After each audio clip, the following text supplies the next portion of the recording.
वहां पर आपने ईओ लगा दिया और एक क्लर्क और एक ईओ के भरोसे वो नगर पालिका चल रही है। आपके जो स्वायत्त शासन विभाग की गाइडलाइन है उसमें एक सिटी लेवल की कमेटी बनाना अनिवार्य है। ठाकुर केसरी सिंह जी जब जीवित थे उनकी एक प्रतिष्ठा थी, सब लोग उनको बहुत मानते थे।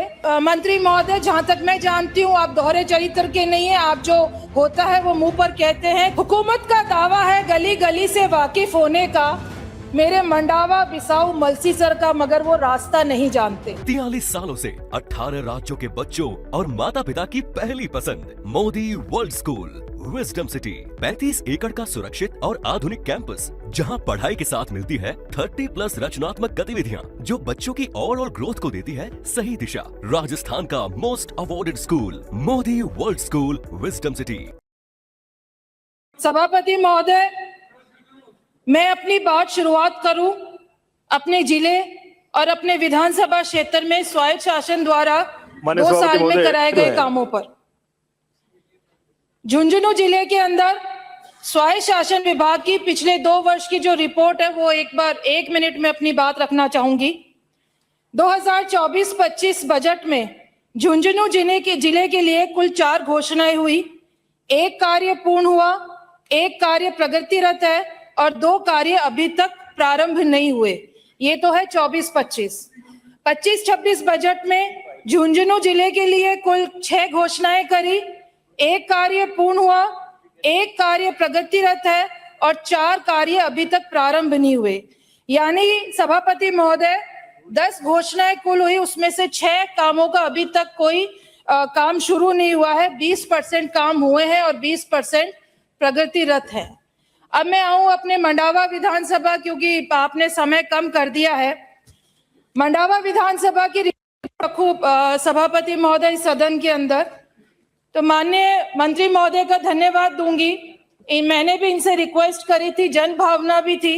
इन्होंने 25-26 के अंदर मलसीसर को नगर पालिका का दर्जा दिया, लेकिन माननीय सभापति महोदय 1 साल होने पर भी उसके अंदर कोई बजट का प्रावधान आपने नहीं करा। नगर पालिका कार्यालय के लिए कोई भूमि आवंटन नहीं हुई, तो कार्यालय तो कहां से, भवन का निर्माण कहां से होता। आपने 5 पद वहां पर स्वीकृत करे, वहां पर आपने ईओ लगा दिया और एक क्लर्क और एक ईओ के भरोसे वो नगर पालिका चल रही है। बहुत बड़ी जनसंख्या और बहुत बड़ा क्षेत्रफल है मलसीसर, और स्थिति वहां की इतनी दयनीय हो गई है क्योंकि पंचायत से जब आपने हटाया तो पंचायत राज ने अपना बजट वहां पर बंद कर दिया। वहां पर जेईएन है, आपने नगर परिषद झुंझुनू से वहां पे जेईएन को डेपुट करा है। वो जेईएन क्योंकि 45 किलोमीटर झुंझुनू से मलसीसर पड़ता है, तो जेईएन कभी आता है नहीं आता, और वो क्यों रुचि दिखाएगा डेपुटेशन पे जब वो नगर परिषद में काम कर रहा है, तो मलसीसर क्यों आएगा।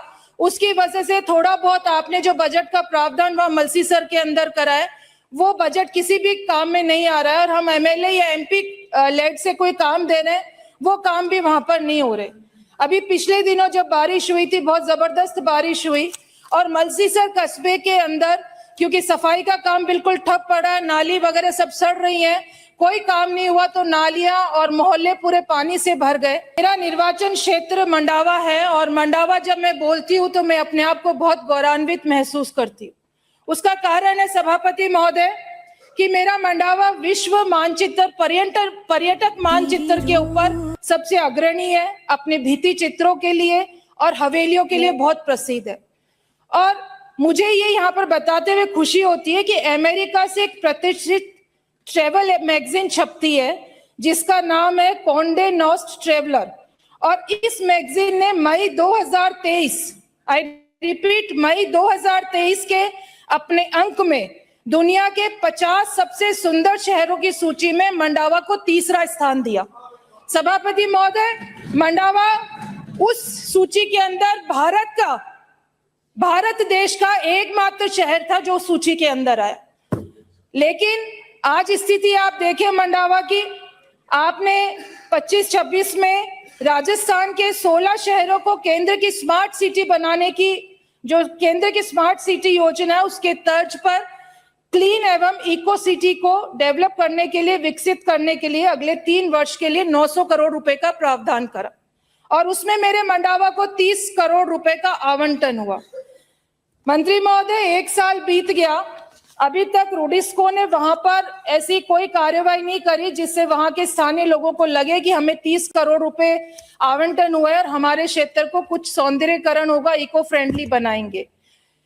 आपके जो स्वायत्त शासन विभाग की गाइडलाइन है उसमें एक सिटी लेवल की कमेटी बनाना अनिवार्य है और उसके अंदर जो स्टेक होल्डर्स होते हैं वो उसकी जानकारी, उस समिति की जानकारी उन लोगों की होती है। उस स्टेक होल्डर में एक विधायक भी होता है, लेकिन आज दिनांक तक उस समिति का क्या हुआ, गठित हुई नहीं हुई है, उसकी कोई मीटिंग हुई है नहीं हुई है, उसकी जानकारी न वहां के स्थानीय लोगों को है न मुझे आज तक इसकी जानकारी मिली है।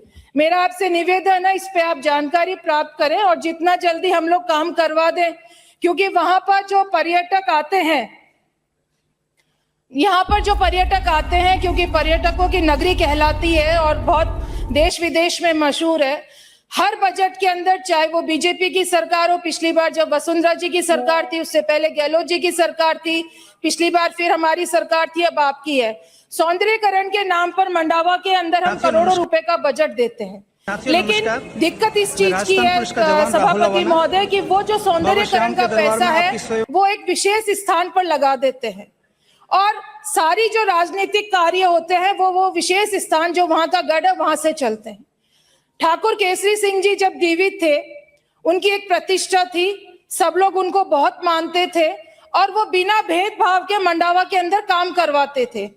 लेकिन अब स्थिति बिल्कुल विपरीत हो गई है। आपको इस पर ध्यान देना चाहिए, क्योंकि जो बाजार है उसके अंदर आज दिनांक तक कोई भी सौंदर्यीकरण का काम नहीं हुआ। वहां पे पर्यटकों को आकर्षित करने के लिए हम वहां पर कुछ हमारी जो वहां की मशहूर चीजें हैं, बंधेज है, उस तरीके की कोई दुकान लगाई जाए, उस तरीके का कोई वहां प्रदर्शन किया जाए, ये स्थिति आज तक मंडावा में नहीं हुई। हमने पिछली बार वहां पर पर्यटक भवन बनाने का सोचा था, गेस्ट हाउस, लेकिन उसका भी आज तक अता पता नहीं है।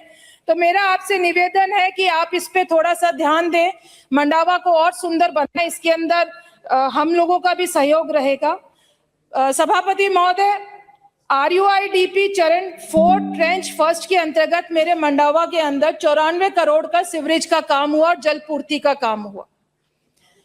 काम हो गया, उसके बाद जिस कंपनी ने काम करा उसने हैंड ओवर कर दिया, लेकिन आज स्थिति ये है, उसका 10 साल का गारंटी पीरियड है, लेकिन आज स्थिति ये है कि वहां के जो मेन होल्स जो बने हुए हैं वो बिल्कुल ब्लॉक हो गए हैं, गंदा पानी सड़कों पे आ रहा है और जो सफाई वहां पर जिसको भी ठेका दे रखा है वो जो नाला साफ करते हैं, वहां पे सीवरेज को साफ करते हैं, तो वो सारा का सारा कचरा सड़क पे डाल देते हैं।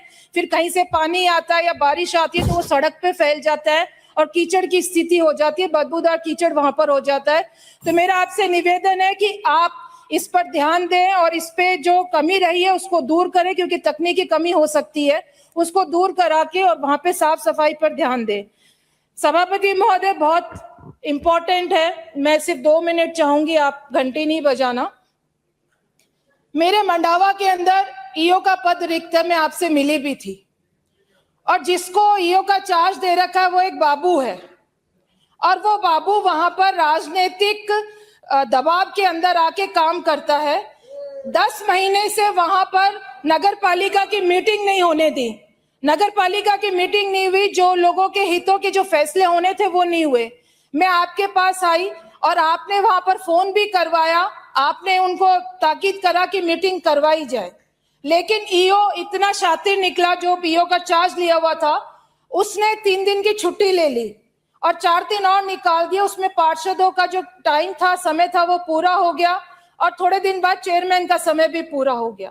या तो मंत्री महोदय, जहां तक मैं जानती हूँ आप दोहरे चरित्र के नहीं है, आप जो होता है वो मुंह पर कहते हैं, तो ये कहां पर कमी रही? आपके कहने के बावजूद ईओ छुट्टी पर चला गया और वो मीटिंग नहीं करी। बहुत सारे ऐसे जनहित के फैसले होने थे और आज स्थिति बहुत वहां पे खराब है।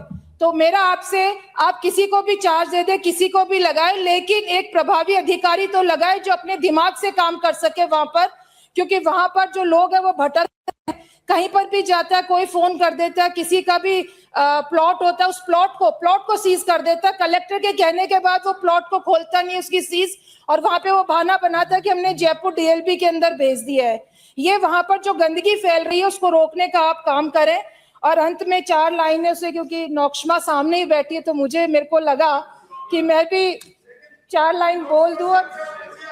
नहीं, मैं अपने लेवल का ही बोलूंगी। नौक्षमा शायरी के अंदर बहुत तेज है, मैं अपने क्षेत्र को लेकर ही बोलूंगी और जो इससे संबंधित है। ठीक है। वो रहनुमा है मगर रास्ता नहीं जानते, वो रहनुमा है मगर रास्ता नहीं जानते, पांवों का जो है धूल से वो वास्ता नहीं जानते। हुकूमत का दावा है गली गली से वाकिफ होने का, हुकूमत का दावा है गली गली से वाकिफ होने का, मेरे मंडावा बिसाऊ मलसी सर का मगर वो रास्ता नहीं जानते। मैं नेक नियति और बद नियति दोनों को जानती हूं, मुझ जैसे मुसाफिर का तुम हौसला नहीं जानते, मुझ जैसे मुसाफिर का तुम हौसला नहीं जानते। धन्यवाद सभापति।